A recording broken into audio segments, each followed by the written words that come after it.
Thank you so much यार। मैं speechless हूँ। और ये 1 घंटे से ऊपर का वीडियो है, लेकिन आप यकीन करें कब खत्म हो गया मुझे पता नहीं चला।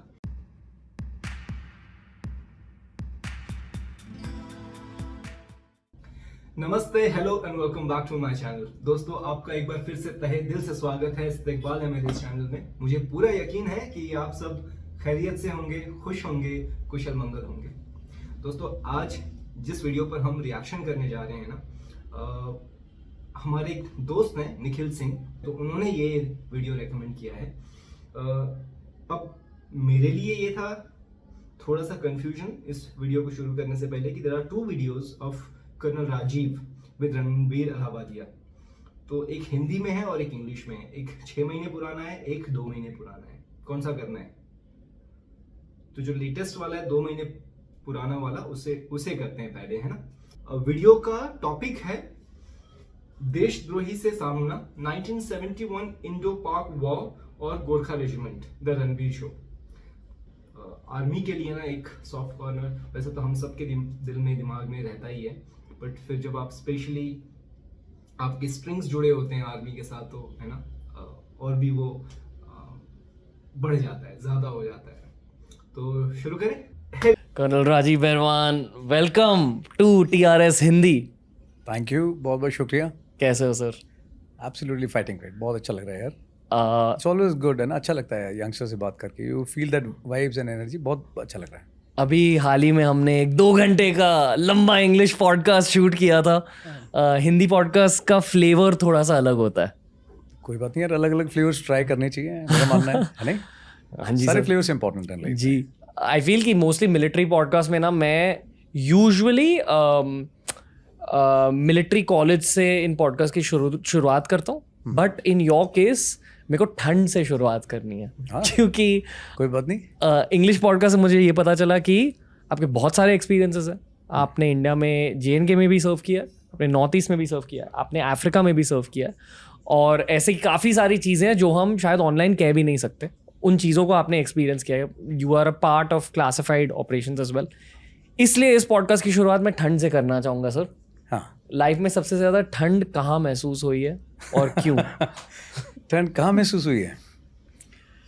यार, अगर मुझसे पूछोगे या मेरे साथ में जो लोग कमांड में रहे उनसे पूछोगे तो बोलेंगे कि है ना, इस आदमी को कोई फ़र्क नहीं पड़ता, ना ठंड से ना गर्मी से, ना। ऐसा ही था एक्चुअल में भी। जी। मैं जब कमांड कर रहा था यूनिट में एज अ बटालियन कमांडर, तो मेरा एक छोटा सा पॉइंट था जो मैंने सभी को बताया था शुरू में। मैं कुछ भी हो जाए, चाहे आप लोग मेरे को कभी ये रिक्वेस्ट मत करना कि PT और अपना फिजिकल एक्टिविटी बंद कर दो। मैं नेवर, ये रिक्वेस्ट कभी आनी नहीं चाहिए। एंड फिर एक दिन मेरे पास में एडजुटेंट आता है, क्या सर वो टेम्परेचर बहुत ज़्यादा डाउन चला गया है। मैं कितना? कैसे -35 38 के बीच में रेंज कर रहा है। मैं ठीक है, पता लग गया, थैंक्स फॉर द इन्फॉर्मेशन। फिर उसके बाद में दूसरा ओहदेदार आया, फिर सूबेदार मेजर साहब आए, फिर आखिर में 2IC आया। पता तो मुझे था कि वो कहना क्या चाह रहे हैं, बट मैं तैयार नहीं था उस चीज़ को मानने के लिए। क्या सब टेम्परेचर बहुत ठंडा हो रहा है। मैं किसको इसको ठंड लग रही है? बोलो सभी को, सब यूनिट में सब ट्रुप्स वगैरह सब बोल रहे हैं बहुत ठंडा है। मैं फिर आई होप आप लोग ये नहीं कहना चाह रहे कि PT कैंसिल कर दें। बोला पॉइंट तो यही है साहब। ओके गुड, कितनी देर करते हो PT? बोला 8 से 9। मैं 2 घंटे कर दो, 8 से 10। मैं इतने में गर्म हो जाएगी बॉडी? तो बोला यार, ये आदमी तो उल्टा ही ले रहा है।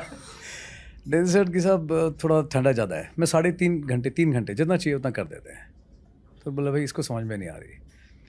देन फिर मैंने क्या किया, टेम्परेचर बहुत ज़्यादा ठंडा था, पास में से इंडस रिवर निकलती थी, बट इतना ठंडा था मैं सबको नदी के पास में लेके गया। मैं तुम लोगों को स्पा में लेके चलता हूँ। स्पा में कहाँ पे? मैं नेचुरल स्पा है, होली डिप करते हैं, मज़ा आएगा। वहाँ जाके पहले शर्ट उतारी, उसके बाद में वेस्ट उतारी, और उसके बाद में जब लोगों को होली डिप दी उसके अंदर, तो उसके बाद में जो चीखें आई और जो मतलब निकले हैं ना उनके मुंह से शब्द, I can't even tell you. दिल खोल के मतलब भावनाएं बाहर आई। मतलब उसमें गाली गलौज से मस्ती लेके सब कुछ था। मैं सेम टू यू, जो तुम मुझे बोलोगे सेम टू यू। एक गया, दूसरा गया, बट उसके बाद में माहौल ऐसा बनता गया। उसके बाद में तो मेस पार्टी के बंदे थे, वो भी आगे दौड़ गए। सब मैं भी आ जाऊँ अंदर, आ जाओ, मोर द मेरियर। एक एक करके सबने ठंडे पानी के अंदर डिप लगाई। एंड उसके बाद में देर आफ्टर कभी शिकायत नहीं आई कि सब ठंडा हो रहा है। मैं जिसको ठंड लग रही है मुझे बता देना, शर्ती इलाज है मेरे पास में। वो आखिरी दिन था यार, उसके बाद में ना कभी किसी ने मुझे नहीं कहा। बट एक हमने बटालियन फोटोग्राफ भी शूट किया था -38 डिग्री टेम्परेचर के अंदर। ना कोई इनर पहना था, ना कोई थर्मल वियर थी, बिकॉज ठंड हो गर्मी हो ऑपरेशन चैलेंज है ना। I feel it is all the mind set, attitude. आप जैसी दृष्टि वैसी सृष्टि। जैसा सोचोगे ना वैसी होगी, जैसे नज़ारे आप देखना चाहते हो नज़र वैसी रखो, नज़ारे बनिए आप दिखेंगे। सर पर इन रियलिटी -38 डिग्रीज में क्या फील होता है? लाइक फीलिंग लेस होते हो आप। फीलिंग होती ही नहीं है यार। एंड ठंड में सर्वाइवल इज़ नॉट ईजी। गाड़ी अगर आपने ऑन करनी है, नॉर्मल आदमी ठंड में शायद रात को एक बार भी नहीं उठता होगा। वहाँ पे एक जवान को एमटी में मैंने चेक किया, मैं कैसे करते हो आप लोग, गाड़ी कितनी बार ऑन करते हो? तो रात को 5 से 6 बार गाड़ी ऑन करनी पड़ती है। एक एक 1.5 घंटा गाड़ी को ऑन रखना पड़ता है, नहीं तो गाड़ी आपकी सुबह स्टार्ट नहीं होगी। गाड़ी के नीचे जहाँ आपका फ्यूल टैंक होता है उसके नीचे तकरीबन 40 से 45 मिनट आपको लगा के रखना पड़ता है स्टोव, ताकि उसका जो है वो लिक्विड स्टेट में आ जाए फ्यूल, ताकि आपकी गाड़ी चल सके। ऐसी कंडीशंस हैं। अदरवाइज़ लोगों को क्या लगता है स्कूटर नहीं स्टार्ट हो रहा, आपने थोड़ा सा टिल्ट किया, एक एक मारी स्टार्ट हो गया। बट वहाँ पे गाड़ी चलाना दूर की बात है, सुबह गाड़ी चला सके उसके लिए पूरी रात में 5-6 घंटे जग करके वो गाड़ी ऑन रखता है जवान। सोता कब है? सुबह भी ड्यूटी है, 5-6 बार उसको गाड़ी ऑन करनी है। Survival is not very easy. वहाँ पे पानी है आपके साथ से जा रहा है, बट आपको फिर भी पानी नहीं मिल रहा है। I can show you the photograph जहाँ पे बकेट रखी है, बकेट के ऊपर माई टूथ ब्रश है ना, talcum and everything is kept, and वो उसके नीचे नहीं जा रहा है। आप ऐसी कंडीशंस में आप रह रहे हो, बर्फ़ है चारों तरफ, आप इतनी बर्फ़ इकट्ठी करेंगे एंड उसमें से इतना सा पानी निकलेगा, एंड जब आप गर्म करके निकालते हैं, बिलीव मी, उसका कोई टेस्ट नहीं होता, आपकी प्यास ही नहीं बुझती है। सो ठंड में चैलेंजेस बहुत हैं, बट मैं तभी तो बोलता हूँ इंडियन आर्मी जो है वो अपने आप में ब्रांड है और ज़बरदस्त ब्रांड है। यू नो, आप मेरे को कहीं पे भी दिखाइए, मैंने अपने अपोजिट देखें काउंटर पेयर्स, अगर चाइना की बात करें, उनके ट्रुप्स हैं, उनके पास में हथियार ज़रूर होंगे, बहुत अच्छे अच्छे वेपन होगा, टेक्नोलॉजी होगी, बट एक हिंदुस्तानी जवान और एक दूसरा चाइनीज़ जवान, देयर इज़ नो कंपैरिजन। गुड़ और चने खा करके भी हमारे जवान लड़ते हैं, दे नेवर कंप्लेन।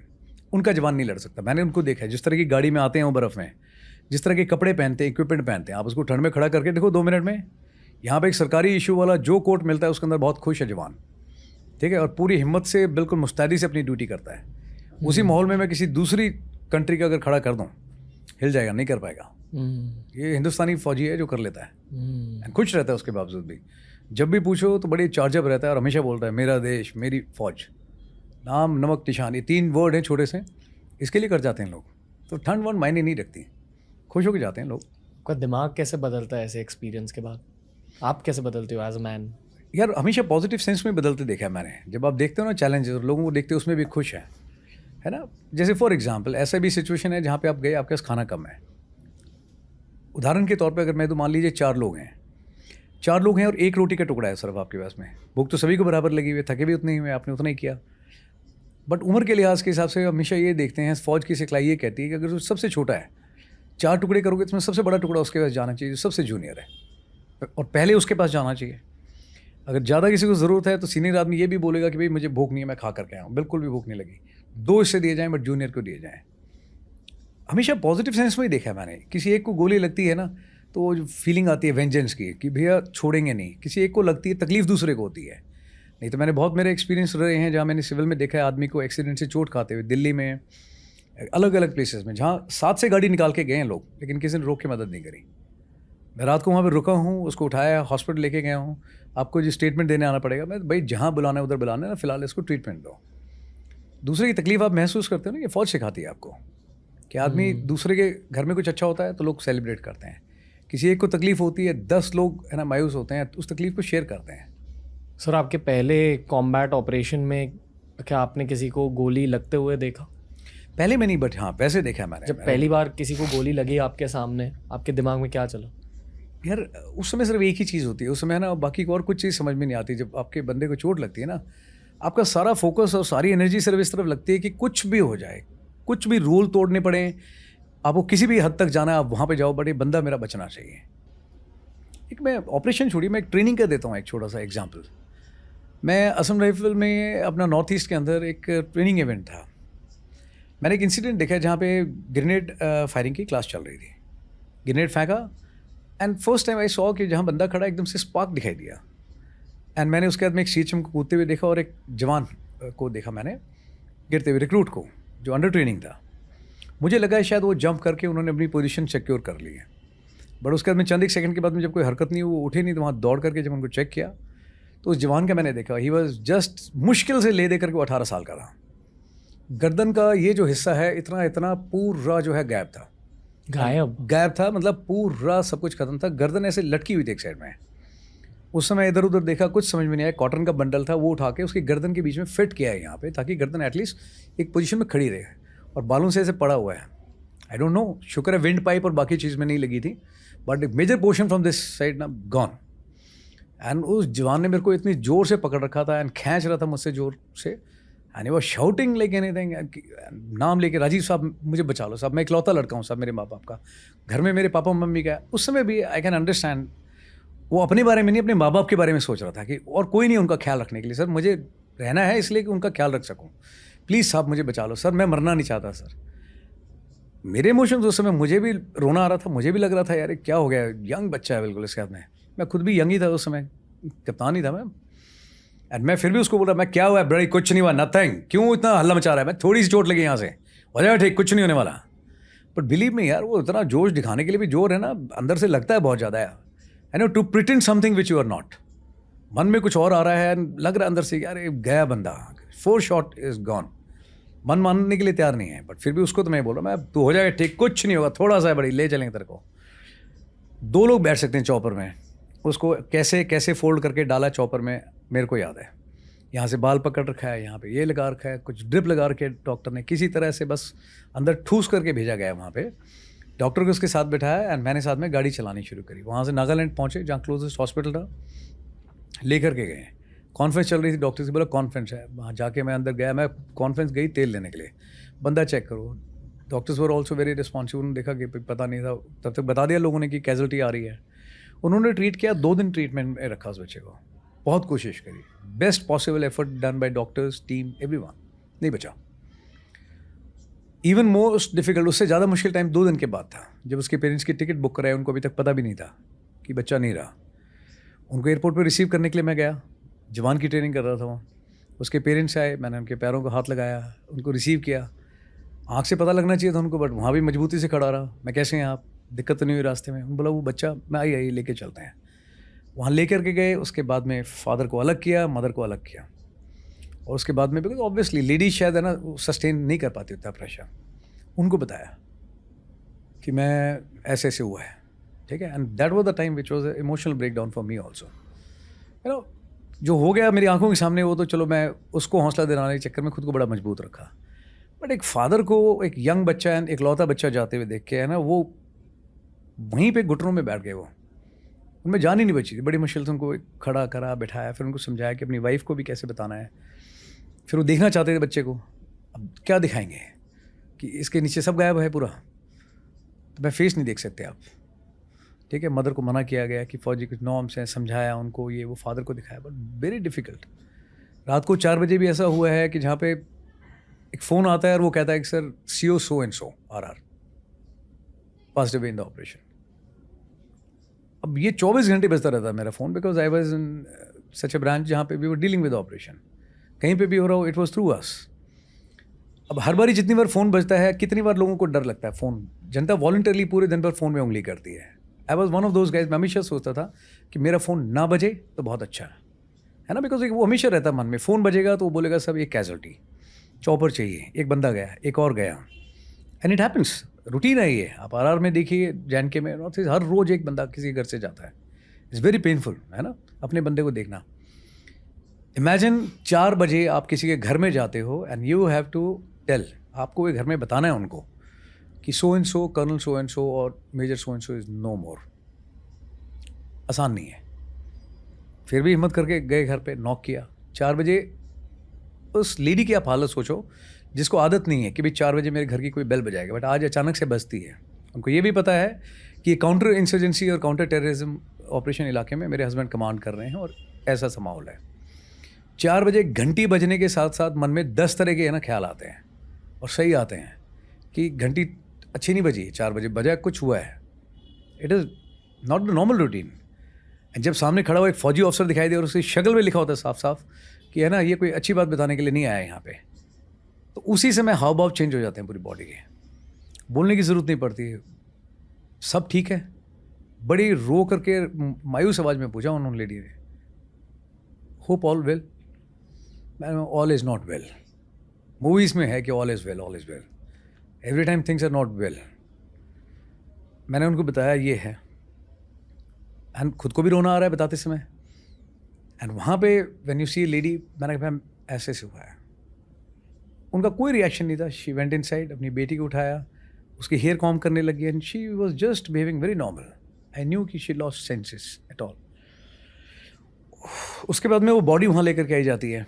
रिचुअल्स में लेडी को भी वहाँ पे लेकर के आए। शी वॉज नॉट एबल, वो खड़े होने की हिम्मत में नहीं थी। उनको इंजेक्शंस दे करके with the help of nursing उनको वहाँ पे खड़ा रखा है। See that she can also be part of the rituals. वहाँ पे लेकर के आए। उसके बाद में व्हेन डेड बॉडी को घर भेजा जाता है पेरेंट्स के पास में, लेडी को भी साथ में भेजना है, बट सिडेशन दे करके भेजा है, एटलीस्ट वो सफ़र ठीक ठाक कर लें घर तक का। उस हालत में भी नहीं ठीक से बैठ सकें। बच्चे छोटे छोटे, कहना बड़ा आसान है, लोग है ना 2 दिन लगाते हैं व्हाट्सएप पे स्टेटस मैसेजेस फॉरवर्ड करते हैं कि ओके जिंदाबाद, शहीद, नमन and all that. Rape rape rape, बहुत बड़ी फद्दू अंग्रेजी, रेप। किसी के घर से कोई बंदा जाता है ना, उसकी भरपाई लाइफ लॉन्ग नहीं हो सकती कभी भी। लोग एक बार करके अपनी आहुति दे के सब कर देते हैं धन्यवाद। उसके बाद कितने लोग पूछते हैं 4 दिन के बाद में, 1 महीने बाद कितने लोग जानते हैं, कितनों को पता है उनके बच्चों को क्या हुआ, व्हाट आर दे डूइंग, कोई दिक्कत आ रही है नहीं आ रही है। फौज है, यूनिट है, वो तो फिर भी अपने तरीके से संभालते हैं, बट वैसे आस पड़ोस से कितने लोग आते हैं, आई डाउट। सो आसान नहीं है यार। सर मतलब आपने बाहर बैल्कनी में मुझे बॉर्डर फिल्म के बारे में बोला, एंड आम जनता शायद आर्मी के इन इमोशंस को सिर्फ मूवीज़ से जान पाएगी। कोई ऐसी मूवी है जिसे देख के आपको लगा हाँ this is somewhat close to the emotions we feel? यार मूवीज़ तो हैं, पुरानी मूवीज़ हैं, अगर मैं देखूँ तो उसमें बहुत रियलिस्टिक तरीके से दिखाया गया है। Border of course again very good movie, मैं खुद बहुत देखता था। जब मैं अपनी एसएसबी के लिए जा रहा था तो 2 ही मूवी थी जो देखता था, कि ये और एक प्रहार। क्यों देखते थे आप?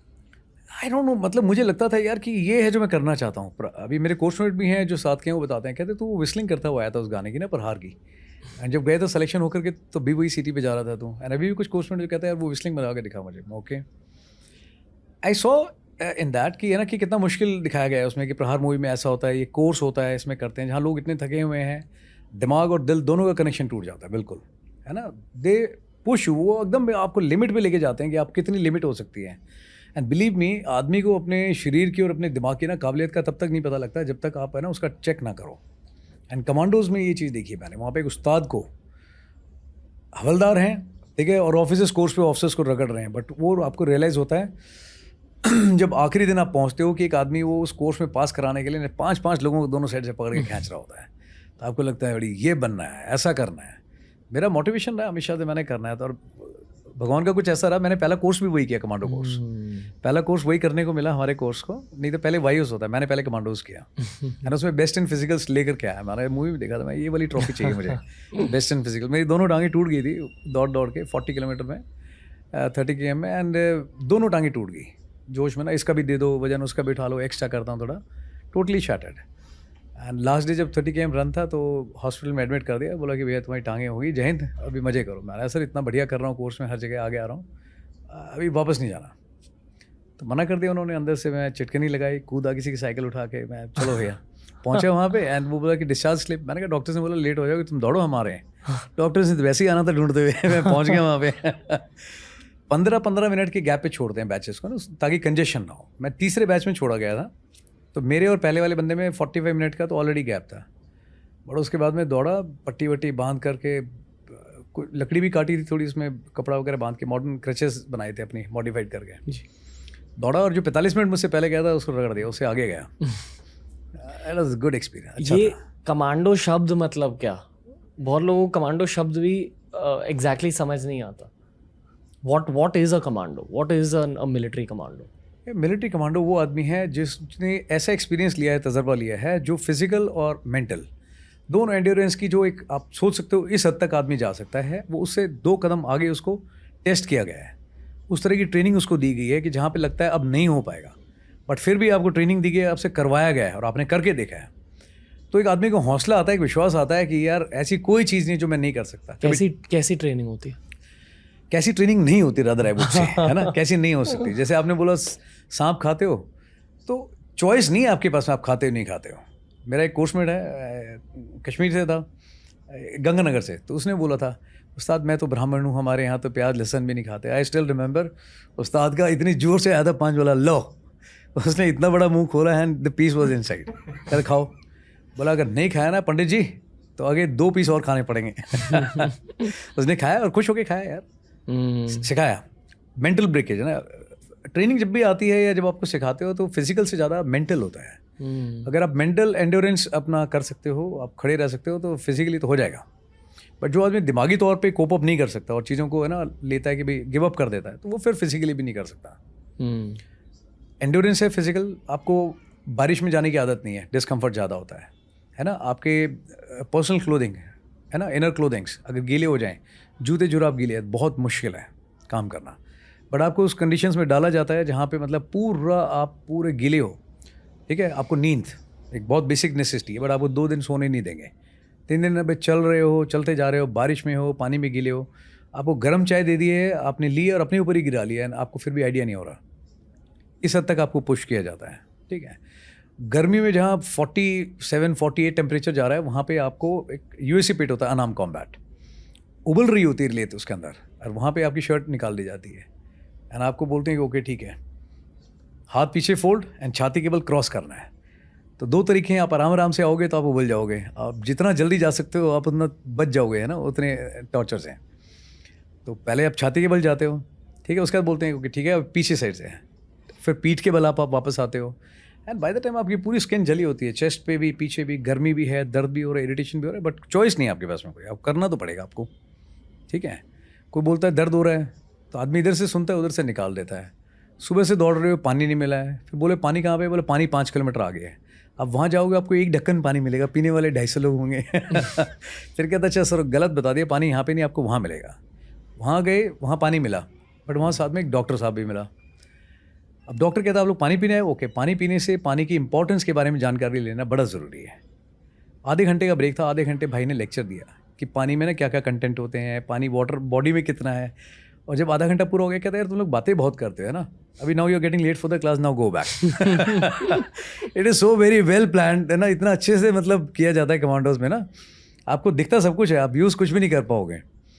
आप जितनी शिकायत करोगे आपको उतना ही रगड़ा दिया जाएगा। बहुत सारे लोग ड्रॉप ऑफ भी कर देते हैं कोर्स, कर देते हैं। ऐसे मज़ेदार केसेस भी हुए हैं जहाँ पे पहला दिन, first day first show, course में बैठे हुए हैं और ऐसा रगड़ दिया। एक हमारा कोर्समेट था and he was giving looks, है ना, लाइक दिस, ऐसे खुली आंखों से सोने का टैलेंट है ना, ये वहाँ पे आता है अकेडमी में एंड कमांडोज में। सो वो बंदा आ रहा था नॉर्थ ईस्ट से, भाई उसकी यूनिट वहाँ पे थी एंड ये लगा कुछ बोला तो यस यू, उसने रिस्पॉन्ड नहीं किया बिकॉज ऑब्वियसली थका हुआ था, खुली आंखों से सो रहा था। तो उस्ताद को इशारा किया ऑफिसर ने, उसने पीछे जोर से आके मारा, बोला कमांडो। जैसे उसने बोला तो उसने बोला हाँ सर, सब यस सर। कहते कहाँ से आ रहे हो? बोला sir I am coming from middle east, मेरी यूनिट वहाँ पे है। तो कमांडो इंस्ट्रक्टर जो था कहता है यार मिडिल ईस्ट में तो है ही नहीं इंडियन आर्मी, कहाँ पे मिडिल ईस्ट में? कहते सर नागालैंड। कहता है वो कद्दू, that is in north east not in middle east. मतलब आदमी का इतना वो हो जाता है। एंड मैंने देखा लोगों को खुली आंख से सोते हुए वहाँ पे। क्लास चल रही है, सैंड मॉडल डिस्कशन चल रहा है एंड उसमें एक बंदा नहीं, 2 बंदे नहीं, कम से कम 15 लोग सो रहे हैं, सब खुली आंखों से। ठीक है, और कोई रियलिस्टिक टच देने के लिए वो ऐसे सैंड मॉडल की तरह देख करके सो रहा होता है ताकि पता ना लगे। अब वो इंस्ट्रक्टर था, उसने नोट कर लिया कि यार ये बंदा तो पक्का सो रहा है, तो he said yes you get up. तो खड़ा नहीं हुआ, कहता yes I am talking to you sleeping beauty, जो सो रहा है खड़े हो जाओ। जैसे ही उसने बोला गुस्से के अंदर, तो एक साथ 15-20 लोग खड़े हो। कहता अरे सारे सो रहे हो। It is so easy to capture in commandos, is a fun, the best course है ना, I love in my service. बहुत बहुत मजेदार कोर्स है। गोरखा रेजिमेंट के बारे में बताइए सर। I love गुरखास। नहीं सब कुछ बता दीजिए। सब कुछ बता दूंगा। गुरखास यार मतलब मैं हमेशा कहता हूँ when it come to Gurkhas ना, it's a way of living, ये एक जीने का तरीका है। देसी ट्रुप है, गोरखा ट्रुप है। अगेन ट्रुप्स तो सारे अच्छे हैं, हर एक का कुछ ना कुछ स्पेशलिटी है।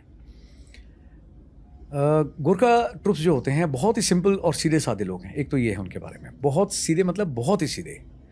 मैंने, मेरा पहला जो बड्डी था उसका नाम था आशीष, अभी कहीं नेपाल में है वो, रिटायरमेंट के बाद में।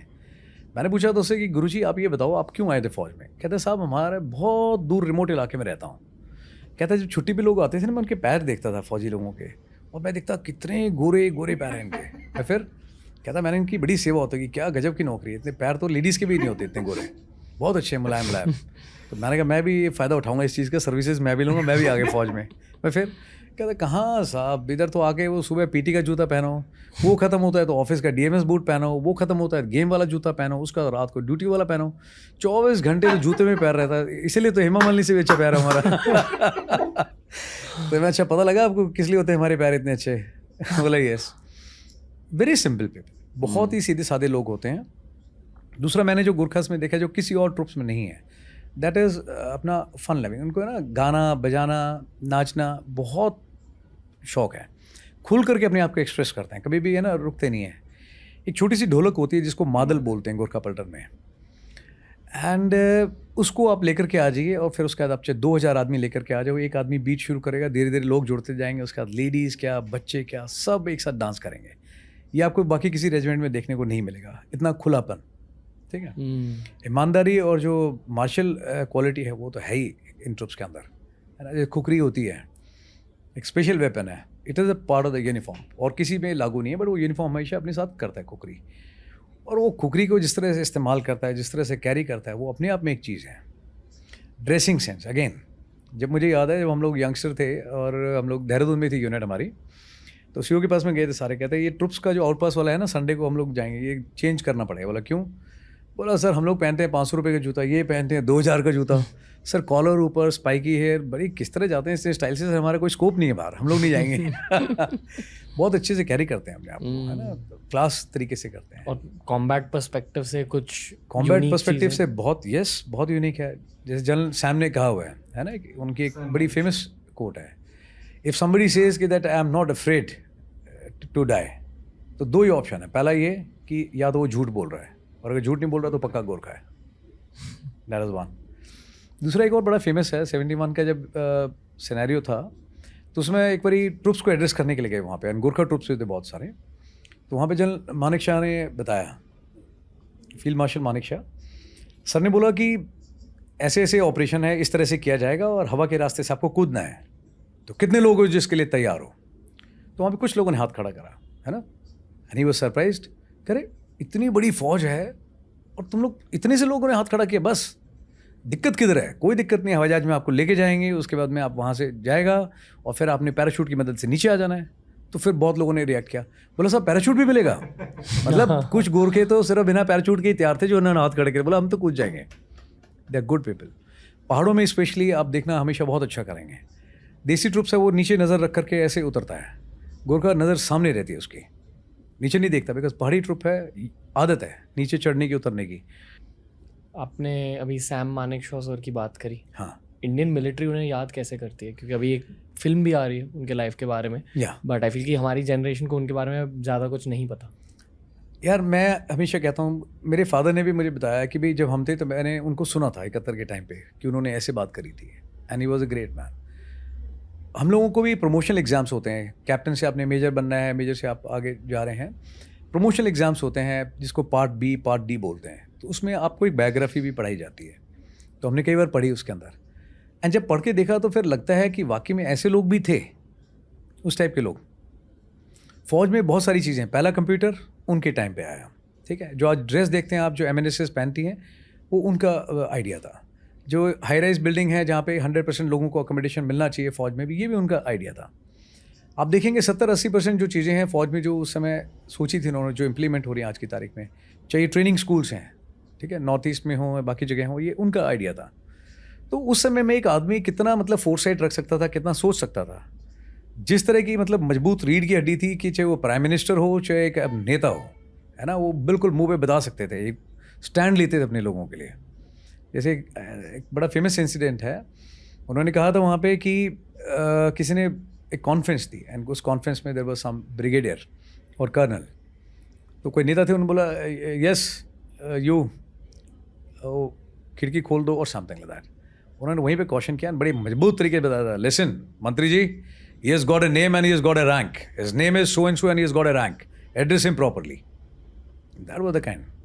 इंदिरा गांधी का भी है हमारे एक्स प्राइम मिनिस्टर, है ना, when she said कि I hope you are not planning for coup or something, here कि Mrs. Indira Gandhi, I know I have got a long nose but I don't poke into other affairs. How many people can do that? यार अपने आप में legend, अब जब लोग बोल देते हैं ना इतने कि आप लेजेंड हो, ये वो नहीं यूज़ करने चाहिए। बहुत कम होते हैं लेजेंड और कम लोग होते हैं, he is one of them.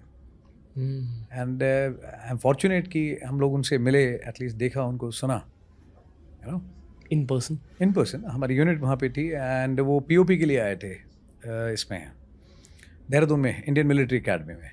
सो उस समय फॉर सेरेमोनियल्स एंड बाकी चीज़ों के लिए हमारी यूनिट का जो दस्ता है वो तैनात था उसमें। उनकी ऑरा कैसी थी? बिल्कुल, यू कैन ओनली फील, आप सिर्फ महसूस कर सकते हो उसको। जो कहते थे मतलब वो दिखता था ज़ुबान पे, आंखों पे और बॉडी लैंग्वेज में कि ये है वो इंसान है ना हु वॉक्स हिज टॉक। जो कहते हैं मतलब वो दिखाई देता है चेहरे पे, नीयत में बहुत मजबूत है।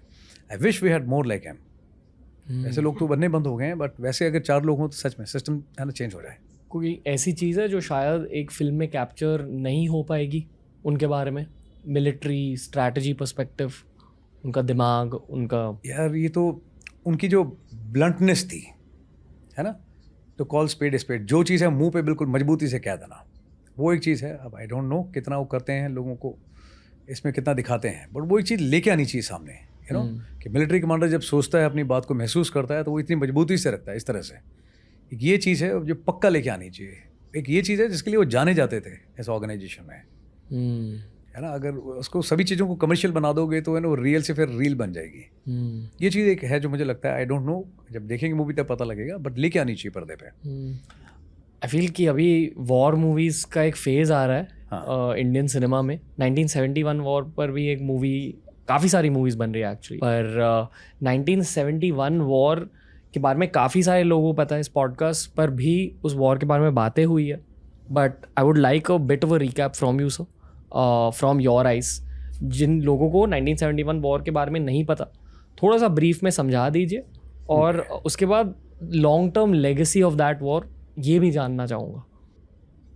कितने ऐसे ऑपरेशंस हैं दुनिया के अंदर जहाँ पे एक कंट्री को एक अलग नक्शा दिया गया है ना, एंड आपने एक लड़ाई लड़ी और वो गोली की स्पीड से ख़त्म हो गया, ठीक है, दिनों के अंदर।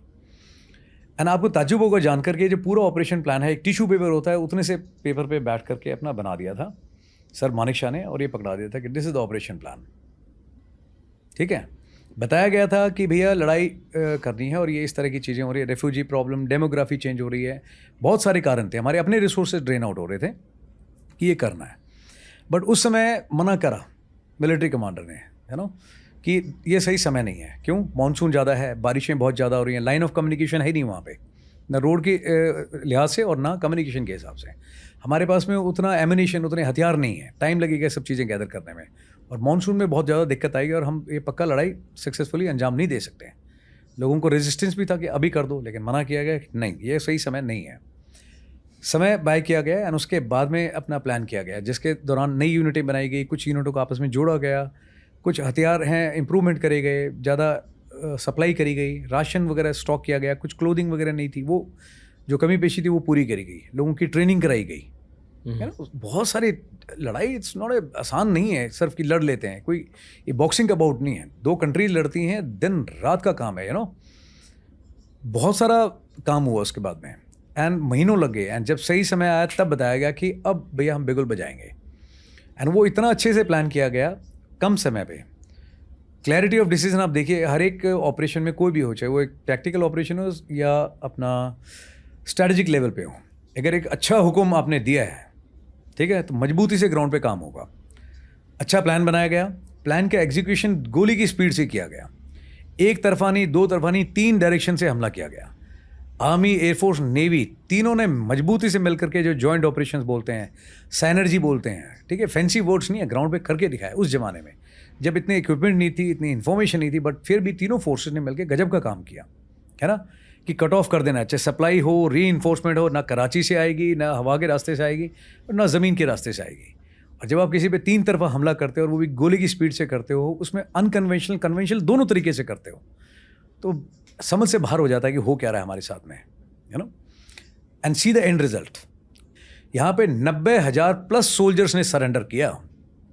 90,000 कितने जीरो होते हैं आप पूछो लोगों से, खड़े करके आप एक बार ग्राउंड में, खाली ग्राउंड पे खड़े करके देखिए 90,000 लोग कितने लगते हैं, वो कैसे दिखाई देती है नफरी, और इतने लोगों के घुटने टिकवा देना, आई थिंक ये बहुत बड़ा है अपने आप में मोटिवेशन इस तक का सीन, 90,000 लोगों को सरेंडर करा देना विलिंगली कि यस एक दिए, और एक अलग नक्शा बना करके एक देश ही नया बना देना, बहुत बड़ी काबिल तारीफ़ है चीज़।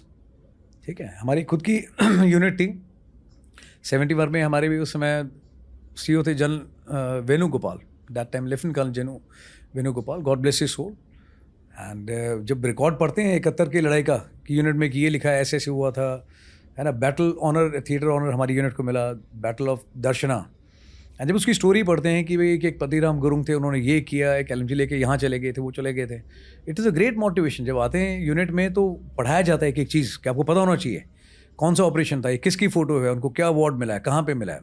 जब तक आपको पूरी चीज़ें कि एक ट्रॉफी ये वो पूरा वॉर हिस्ट्री नहीं है, आप मैस में नहीं जाएंगे। सो जो लोग 3 घंटे की मूवी के हिसाब से जाते हैं और वहाँ पे बोलते हैं एक्टर ने बड़ा अच्छा काम किया है, मैं कहता हूँ ये तो बहुत बड़ा, I think Vicky Kaushal is playing the role जी। Sincere advice and appeal to him और anyone, you know, a man of such magnitude, आसान नहीं है उनका रोल अदा करना, है ना, फील करना पड़ेगा, वो लाने भी पड़ेगी अपनी आवाज़ में, बुलंदी में, एंड दोज काइंड ऑफ छोटे छोटे इंसिडेंसेस ना, जिससे एक यंगस्टर्स को एक अलाइनमेंट मिलेगी। एक छोटा सा इंसिडेंट देता हूँ। जब ये लड़ाई चल रही थी वहाँ पे, तो he was posted in the northern sector, and when he took over as the GOC there, तो he called for a conference. पूरे फॉर्मेशन के ऑफिसर्स को वहाँ पे बुलाया गया, एंड उस समय कुछ विड्रॉल्स भी थे कि पीछे बुलाया जाए ट्रुप्स को। Not 71, I think it was 62 की बात है। तो when he took over as the GOC, he said only one message, there will be no more withdrawals, and that's the end of the conversation. It went सीधा दिमाग में गया कि भाई अब वापस नहीं होगा, बोल के गया ओल्ड मैन। सिर्फ आगे बढ़ा जाएगा, पीछे नहीं आएंगे। तो उनका जो रोल अदा करना है ना यार, बहुत शिद्दत का काम है, बिग चैलेंज। सिर्फ किताबें पढ़ने से नहीं होगा। उनके कुछ एक मैसेजेस हैं, उनकी सेंस ऑफ ह्यूमर बहुत अच्छी थी, साफ बात करते थे, ठीक है, विजन बहुत अच्छी थी। काफ़ी होमवर्क चाहिए उस रोल में जान डालने के लिए। आप अपने कश्मीर टेन्योर को किस नज़रिए से देखते हैं आप? अच्छा था यार, लर्निंग पर्सपेक्टिव से देखता हूँ कि Learning जहाँ गया, लर्निंग पर्सपेक्टिव, जहाँ गया कुछ सीखने को मिला। ये सीखने को मिला कि भाई नई जगह के ऊपर जब जाते हो तो सारी जगह एक जैसी नहीं होती। ये हाँ, लोग अलग होते हैं, उनकी मेंटालिटी अलग है, रिलीजियस आइडियोलॉजी अलग है ना, उनका फ़ौज के साथ में तालमेल अलग है, ठीक है। भाषा नहीं, भाषा तो बहुत दूर की बात है। फिर ये किताब पता लगी कि जो किताब में सिखाया जाता है उसमें और ग्राउंड में ज़मीन आसमान का फ़र्क है। बेसिक्स किताब में ठीक हैं, लेकिन जब आप ग्राउंड पे आते हो तो कई बार रूल तोड़ने भी पड़ते हैं, कई बार है ना एक्स्ट्रा भी आपको करना पड़ता है। किताब में नक्शा बना के दिखाया गया है, ऐसे ऐसे ऐसे होगा, 10 सिचुएशन है, 10 अलग तरह की टेम्पलेट बनेंगी। बेसिक्स आप फॉलो करोगे, हथियार ऐसे पकड़ना है ना, फायर ऐसे करना है। पर जब ग्राउंड में सिचुएशंस आती हैं तो वो उस समय तो खुद डिसीजन लेना पड़ता है। हर सिचुएशन अपने आप में नहीं होती है। कई बार बिना गोली फायर करे भी काम चल जाता है ना, कई बार एमिनेशन भी कम पड़ जाता है, ठीक है। कई बार है ना, आप सोचते हो कि मैं ऐसे हैंडल करूँगा, बट सिचुएशन ख़राब हो जाती है। और कई बार ऐसा होता है सिचुएशन लग रहा होता है बहुत ख़राब है, बट बातचीत से बात भी बन जाती है। तो एक्सपीरियंस बहुत कुछ सिखाता है आपको। इंसर्जेंट्स के साथ आपने बातचीत करी है? हाँ करिए, बिल्कुल करिए। तो यस, क्यों और क्या बात करी? क्यों?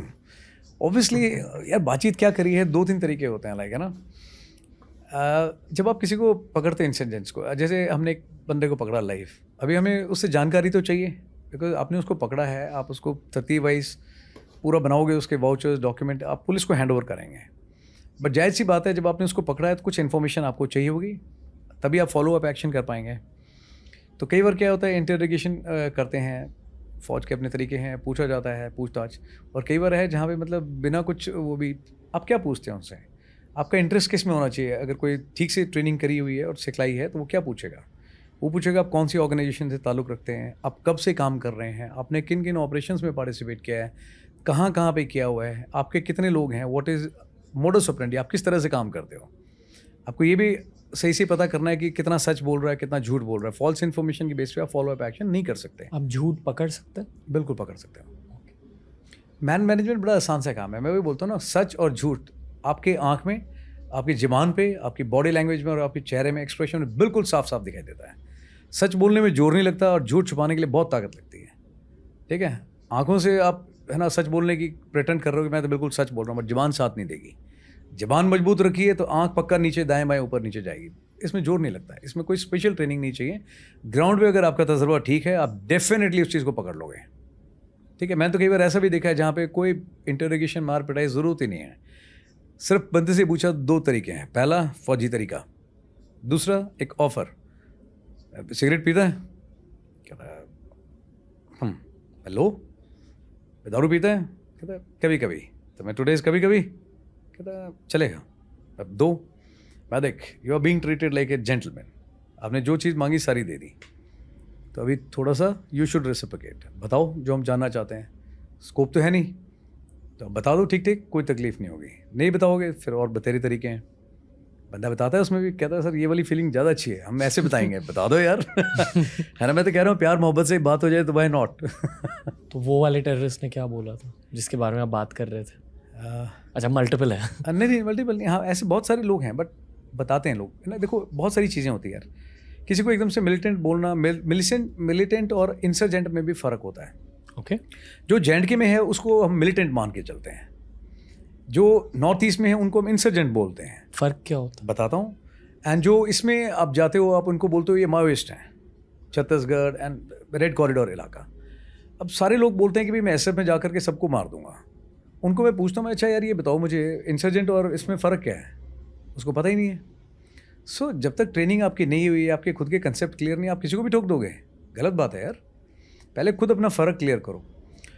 JNK में क्या है, ज़्यादातर लोग जो वहाँ पे आते हैं वो दूसरी तरफ से आते हैं, वो ट्रेनिंग कैंप्स में है, वहाँ पे लॉन्च पैड्स में लेकर के आया जाता है, अंदर इंडक्ट किया जाता है, उनका रेडिकलाइजेशन बहुत बुरे तरीके से हो रखा होता है।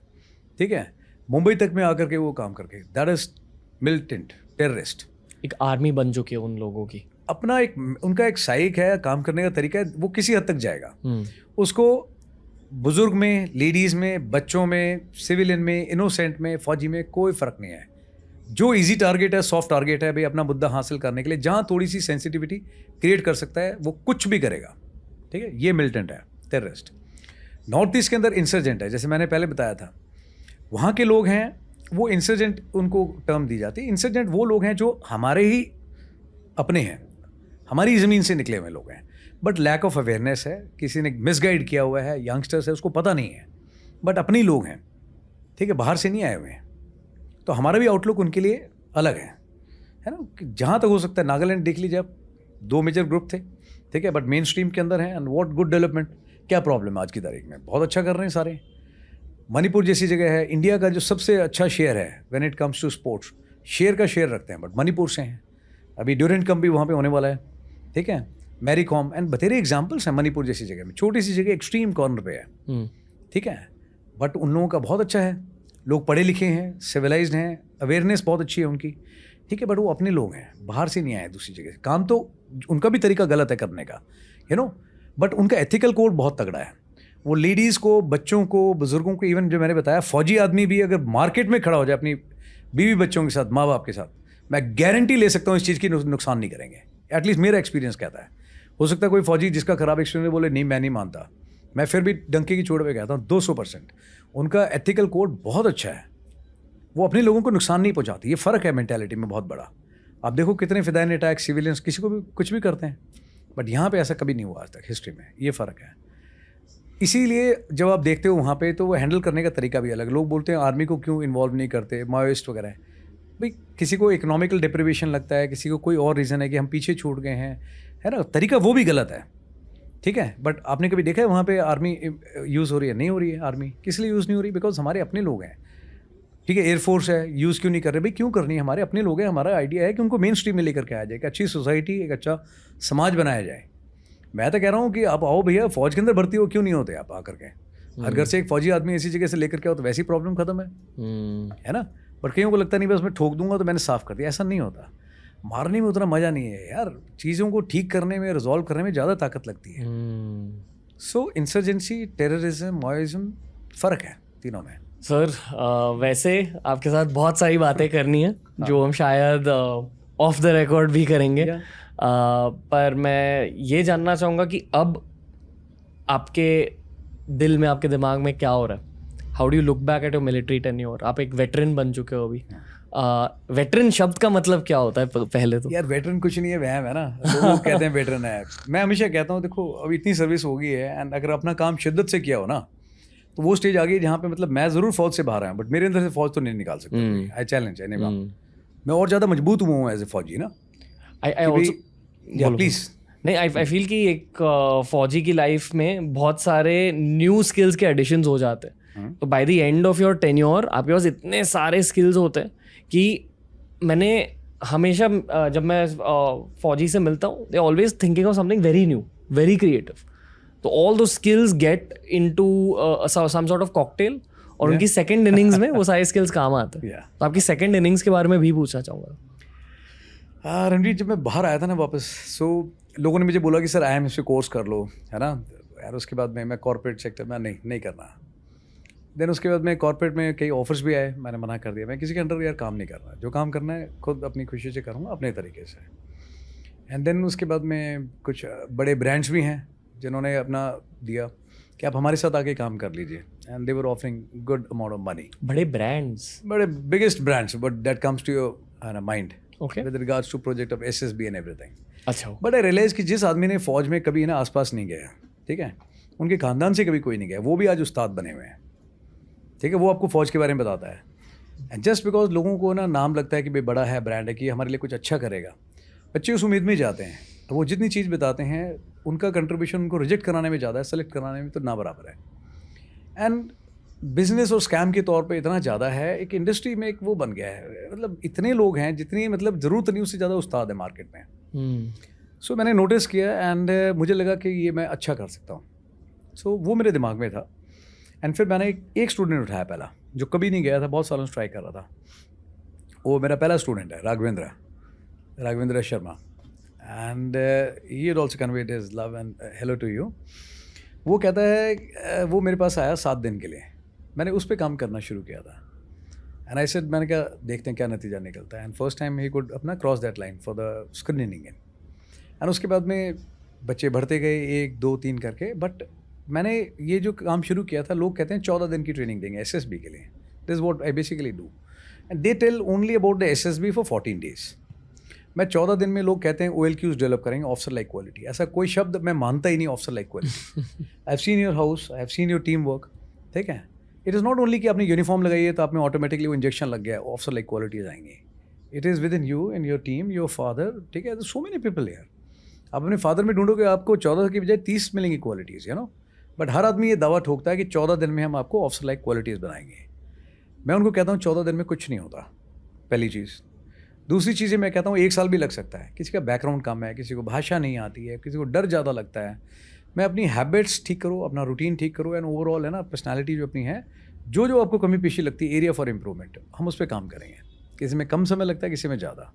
तो मैं 1 साल से भी काम कर रहा हूँ किसी पे, but results have been very encouraging. Screening in और उसके बाद में SSB 2 हिस्सों में होता है ये प्रोसीजर। स्क्रीनिंग इन में लोग मुश्किल से 1% रिजल्ट निकाल पाते हैं।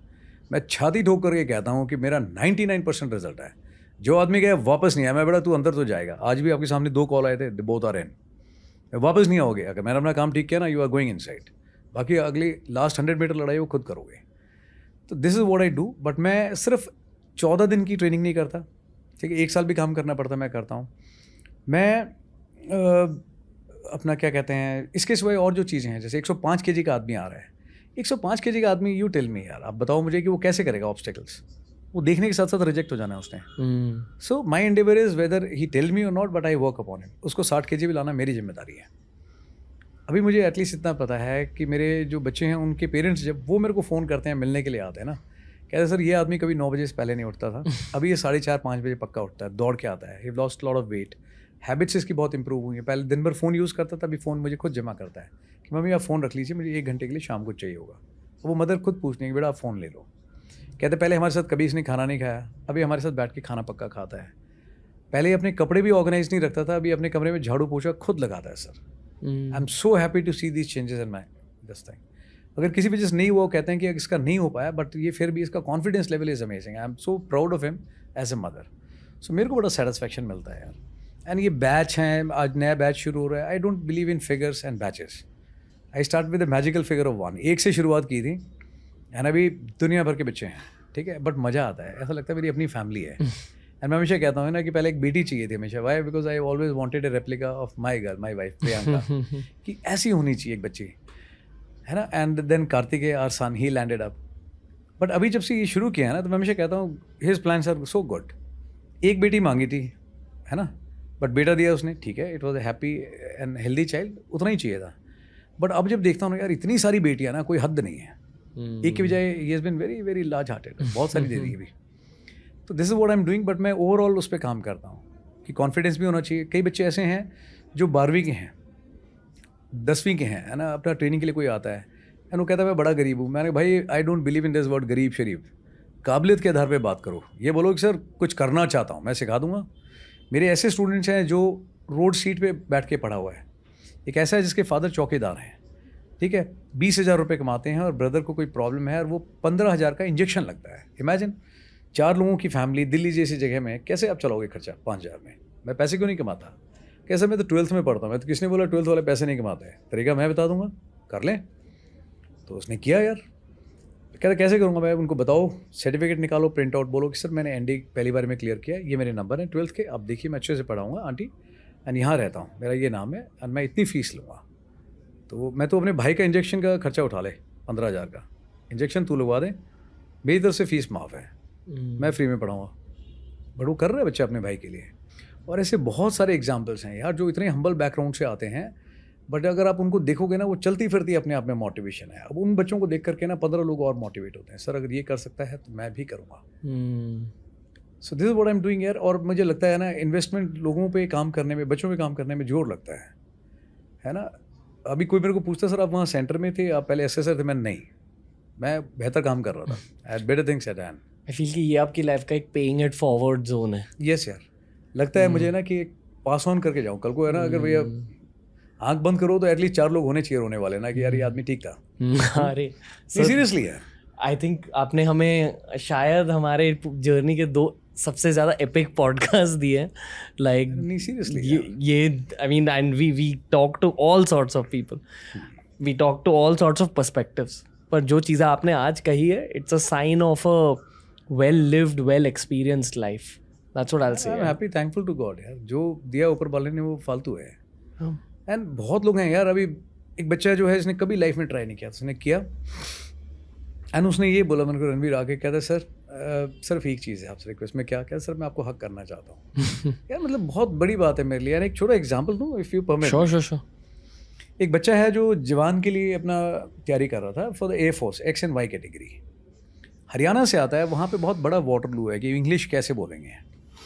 उसके फादर का ऑपरेशन हुआ था, उनको पैरालिसिस के अपना प्रीलिम फेज में थे एंड बहुत मुश्किल से मतलब खड़े नहीं हो पाते थे, वो बैठ पाते थे। वो और उनकी मदर आए वहाँ पे, कहते सर ये कैसा कर रहा है? मैंने कहा आपका बेटा है, आप बताइए। कहते नहीं हमें तो इस पर बिल्कुल भरोसा नहीं है, बट आप पे है। मैं तो गलत बात है, मैं 20 साल में आपने ये सांड तैयार किया है और आप बोल रहे भरोसा नहीं है, और मेरे को आप जानते भी नहीं हो, 10 दिन में मिले हुए, आप पे भरोसा है। This is not fair. मैंने भी आप आए हो बैठो, मैं बेटा उधर खड़ा हो जाए पीछे जाके, उसको 20 कदम पीछे किया। मैं आशीष पहली बार और आखिरी बार बता रहा हूँ, तेरे माँ बाप हैं, मैं जो सिखाया है तेरे को ना, एक टॉपिक देता हूँ, कोई भी 3-4 टॉपिक, तू एक टॉपिक पे इंग्लिश में बोल के दिखा जो तेरे आगे आने वाला है लेक्चर में। 3 मिनट बोलना, ज़्यादा नहीं, खुले दिल से बोल, तेरे माँ बाप देख रहे हैं ना, उनको भरोसा दिला थोड़ा। बिलीव मी, उसने 3 मिनट बोला आँख में आँख डाल के, एंड उसकी मदर जो थी, जिन्होंने मास्क लगा रखा है पहले मुँह पे, वो हटा के, एंड आई कुड सी, है ना, कि रो रहे हैं, सुबक रहे हैं जोर जोर से। एंड मैं आराम से नोटिस कर रहा था वहाँ पे, पीछे और खड़ा, मैं रुको। और उसके फादर हैं, वो बड़ी मुश्किल से बहुत हिम्मत करके बोला उठाते, मैं नहीं, वो खड़े भी हो गए यार। और खड़े होके वो, हालांकि बहुत जोर से नहीं, बट ऐसे किया उन्होंने, ऐसे कर गए। एंड वहाँ पे वो that guy was shivering, this is moment, है ना, दिस इज अर्निंग। मैं क्या हुआ? तो फिर आया वो साथ में, कहते वो लेडी कहती ये मेरा बच्चा है। मैं ये फाउल है मैम, मैं अभी आप बोल रहे थे भरोसा नहीं है, अब जब वो अच्छा कर रहा है तो आप कह रहे हो मेरा बच्चा है। मैं बच्चा मेरा है, आपका नहीं है।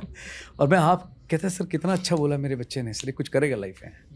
देन आई टोल्ड हिम, मैं बेवकूफ़, 3 मिनट बोलने से अगर तेरा फादर खड़ा हो सकता है हिम्मत करके, ताली बजा रहा है तेरे लिए, और तेरी मदर अगर है ना रो रही है कि मेरा बच्चा है, मैं जस्ट इमेजिन थोड़ी और मेहनत कर लेगा, यूनिफॉर्म लगा ली और एक सलूट मार दिया तूने इनको, क्या बचेगा इनमें? मैं कुछ नहीं चाहिए इससे ज़्यादा इनको। That is all what they want. There was no looking back, finally made it.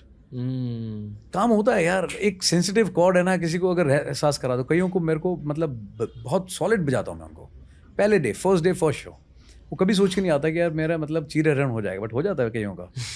और कई ऐसे आते हैं जिसको इमोशनली तरीके से बताना पड़ता है, बट हर एक आदमी अपने आप में यूनिक है। मैं हर एक को बोलता हूँ, each one of you is a brand, God had crafted you with a purpose. अगर ढंग से कर लोगे तो बहुत अच्छी बात है, बाकी अदरवाइज सिर्फ कंप्लेन करनी है, रोना, तो there is no end of it. I definitely feel आपको किताबें लिखनी चाहिए। बहुत लोगों ने बोला है, मन भी है, बट वही है, इन बच्चों में काम करते करते टाइम नहीं मिलता। अब सोच रहा हूँ रूटीन बनाऊंगा, सुबह जल्दी उठ के एंड पहले 2 घंटे अपना आई राइट समथिंग। बट एक SSB पे, how to prepare about SSB पे डेफिनेटली मैं किताब लिखूंगा। कोशिश है 3 महीने में ख़त्म करूँ, बिकॉज वही लोग कहते हैं सर कि वो 10 दिन के लिए सर कोई 50,000 मांग रहा है, कोई 10 दिन के लिए कहता है 35,000 है। एंड बिलीव मी, लोगों के पास में नहीं है यार पैसा उतना। नॉट दैट हर एक आदमी अफोर्ड नहीं कर सकता, बट बहुत लोग हैं जो नहीं कर पाते, अच्छे लोग हैं जो रह जाते हैं। अदरवाइज ऐसे एग्जाम्पल भी हैं जिसके फादर अपना म्यूनसिपल कॉर्पोरेशन में नाली साफ़ करते थे, और वो बच्चा भी स्वॉर्ड ऑफ ऑनर लेके अकेडमी से, रिक्शे वाले का बच्चा भी पास हुआ है। तो आइडिया यही है कि जितना मुझे समझ में आता है, जो मैं पास ऑन कर पाया हूँ, 3 महीने में 4 महीने में एक किताब लिखूँ जिसमें कुछ पर्सनल नोट्स भी होंगे, कुछ वीडियोज़ भी होंगे, एंड मैं उसको इतना वो बना दूँ कॉमन रीच में कि भैया आदमी को, कभी भी किसी आदमी को ना जिसमें काबिलियत है, पैसे की वजह से वो है ना ये ना रह जाए कि मैं कर नहीं पाया ट्राई। 250 रुपये में, 300 रुपये में भैया उसको जो सीखना है वो सीख ले। दैट इज़ माई एम, वो मैं सोच रहा हूँ। एंड नाम भी जब सोचा था तो इसका नाम रखा था सोल्जर अनप्लग्ड, ऐसे ही जस्ट है ना। कई लोग पूछते हैं सर सोल्जर मतलब आप जवान थे पहले? मैंने यार मैं फौज में जिस दिन आया था तब भी जवान था, जिस दिन मरूंगा तब भी जवान ही मरूंगा, यू नो। कई बार पूछते हैं सर एज कितनी है? मैं एज भी कुछ ज़्यादा खास नहीं है, just 21 with 24 years of experience, है ना, चाहिए। आई थिंक आपको बहुत सारे रिक्वेस्ट मिलेंगे आज इस पॉडकास्ट में। हम नीचे लिंक कर रहे हैं आपके लिंक्डइन हैंडल्स, आपके social media kind handles of you. पर इसमें भी एक चीज़ बोलूँ, बोलो। That's very kind of you and your team. I It's- don't name, एक बहुत बड़ा ब्रांड है ना, उन्होंने भी एक बार ये किया था। एंड एक बड़ी छोटी सी रिक्वेस्ट थी यार, मैं तो कभी इसमें रहा नहीं इन चीज़ों में ना, बट आई रिक्वेस्टेड मैं, आप टैग कर सकते हो इसके अंदर ना, एक टैग कर देना थोड़ा सा। स्टूडेंट ने बोला सर आप उनको प्लीज़ रिक्वेस्ट कर देना, मैं प्लीज़, उन्होंने नहीं किया। देन आई सेड, मैंने कहा probably you'd forgotten, and I found lot of arrogancy and dude. मैंने कहा आप तो यार मोनेटाइजेशन में भी इसमें, मैं इट शोज ना how small hearted you are. मैं believe me it doesn't require, but I see the difference in that vibe and everything. No, I feel कि ये को क्रिएशन है सर, मतलब नहीं। आपकी लाइफ के थ्रू हम कंटेंट बना रहे हैं, नहीं, सो नहीं, दिस इज ऐसा as much yours as it's ours. I would have still come anyway, है ना। Youngsters always have been very very close to heart. Vijay sir पूछ रहे थे कि अरे तू पहुंच गए वहाँ पे, कैसा लग रहा है? मैं sir I am absolutely at home, जोश type youngster and what a great team. मैं सर घर पे हूँ ना, वैसे महसूस कर रहा हूँ, मुझे तो नहीं लग रहा मैं पहली बार आया हूँ यहाँ पे, I swear. Thank seriously, thank you, I am just very grateful कि आपने इतने खुल के बातें करी। नहीं नहीं सीरियसली यार, बोथ दिस मुझे बिल्कुल भी नहीं लग रहा मैं यहाँ पहली बार आया हूँ। और अगली बार तो मैं किसी और काम से भी आया ना, मैं तुम्हारा खून पीने पक्का। अरे sir, always welcome to come and chill here. That's what I was seriously बहुत अच्छा लगा। बट हाँ, नेक्स्ट टाइम आऊँगा तो मैं तुझसे बाद में मिलूंगा। First I would like to meet aunty ji, your mother. saying. Okay, cool. That's always been, that's why पहली चीज़ मैंने ये पूछा, घर पे कौन कौन है Yeah, ना। That matters more to me than anything else. जी sir. Please convey my regards to your mother I also. will. I'm sure she's watching this. She's a very big military podcast fan, so अच्छा I'm sure you can say it like yourself. Ma'am, ma'am नमस्कार and Jai Hind to you. I wish मैं आपसे मिलता आज, है ना, but इसने बदमाशी कर दी और मुझे यहाँ के पता लगा you are not here. But अगली बार मैं जब आऊँगा तो मैं इससे बाद में और आपसे मिलने पहले आऊँगा मैं, पक्का। That's my promise. Thank you so much. Regards to you ma'am. Thank you. Just very grateful. So I'm going to have one last request with you, नहीं, which is हुक्म that वो जो चीज़ें आपने यहाँ लाई, प्लीज यार एक छोटी सी चीज। please sir, sit, we'll hand it I to you. Always work on A personal this thing यार, है ना। आई डोंट बिलीव इन, लोग बोलते हैं ना कोई मार्केटिंग ये वो, नथिंग यार। आप पहले मेरे को गेस्ट जो हैं। अच्छा लगता है मैं मन से वो हमेशा करता हूँ, you know. So grateful sir. नहीं यार, डोंट हैव टू बी, मैं believe me this is purely for my own happiness. ये 2 चीज़ें हैं ना जो मतलब मेरे को सिंबलाइज भी करती हैं जी। मेरे दिल के सबसे ज़्यादा करीब भी हैं। एंड पहले मैंने सोचा मैं क्या लेकर के चलूँ, है ना, रणवीर के लिए। देन मेरे पास में एक स्कल था, बट वो स्कल थोड़ा, है ना, मैनेज नहीं हो पाया मुझसे उस समय ना लाने में। सो आई थॉट कि it can be appropriate, probably शायद अच्छा लगेगा तुझे, मन से, इसलिए मैं लेके आया। It's overwhelming. sir. एयरपोर्ट पे मैंने पूछा मैं ले जा सकता हूँ? कहते हैं सर नहीं, मैं बिलीव मी आई कैन।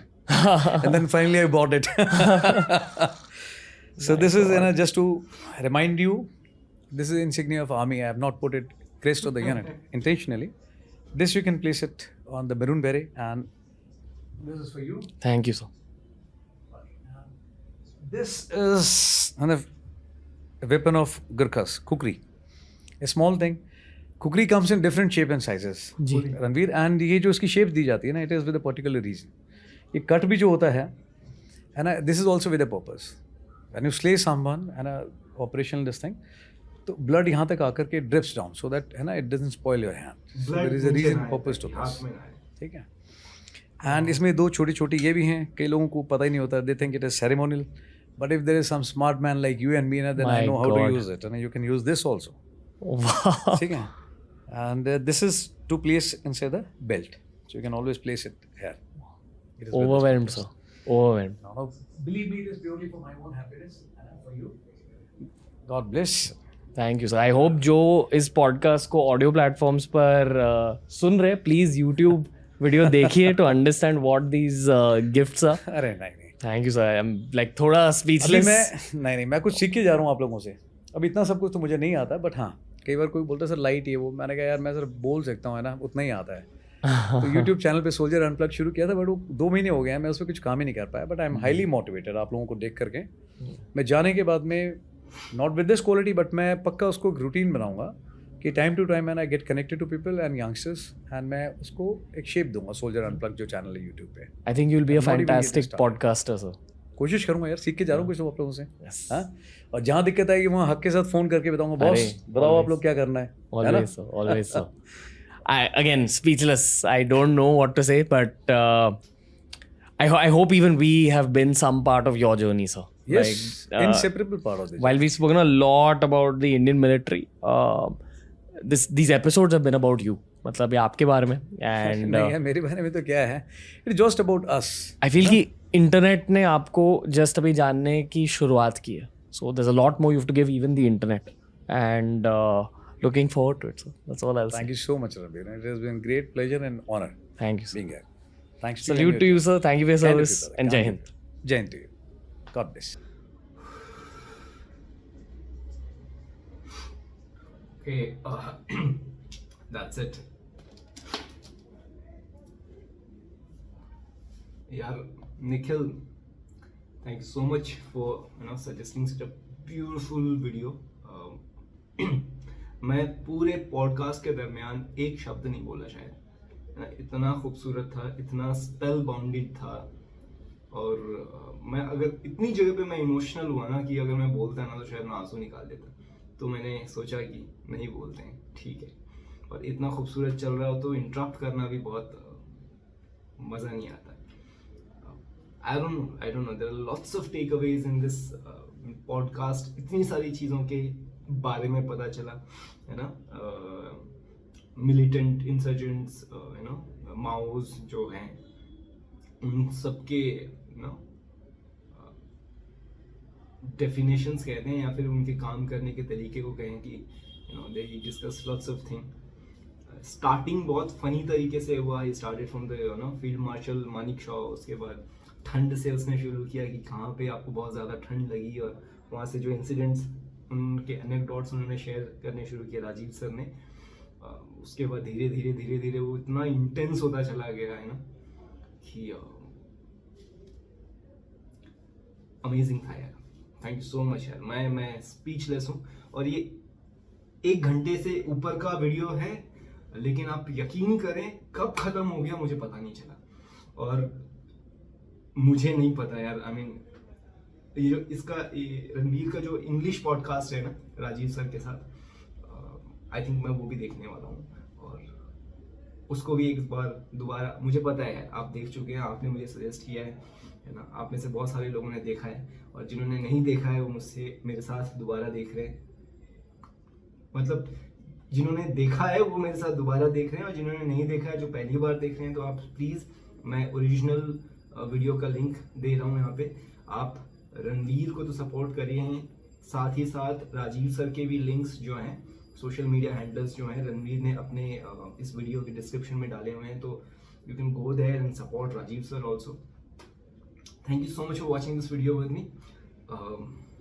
अगर आपको लगता है, if you enjoy watching this kind of reaction videos with me, तो मुझे भी थोड़ा सा सपोर्ट कर दीजिए, है ना. Just hit that subscribe button, और आपका एक कमेंट, एक लाइक, एक सब्सक्रिप्शन, एक शेयर मेरे लिए बहुत मायने रखता है। Thank you so much once again. मिलते हैं अगले वीडियो में, तब तक के लिए आप अपना ख्याल रखिए। नमस्ते।